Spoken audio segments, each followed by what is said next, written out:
বন্ধুরা, তো এই অ্যাগ্লোনিমার যে ভ্যারাইটি, এখানে ডিফারেন্ট ভ্যারাইটির অ্যাগ্লোনিমা আছে, যেগুলো মাদার গাছ হিসেবে আমি আর হয়তো মাসখানেক পরে কাটবো। তো এইগুলো আলাদা করে রিপোর্টিং করে দিয়েছি এবং গাছগুলো অলরেডি সেটিং হয়ে গেছে। এবং এই গাছগুলো দেখুন, এই গাছগুলো কিন্তু এখন কালার সেরকম আসবে না, যেহেতু হালকা গরম বৃষ্টি হচ্ছে।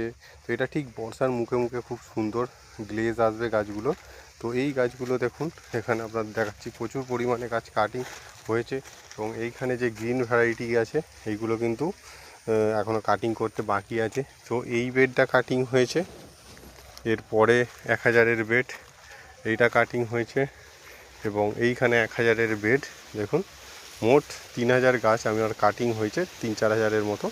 তো এই গাছগুলো কাটিং হয়ে গেছে।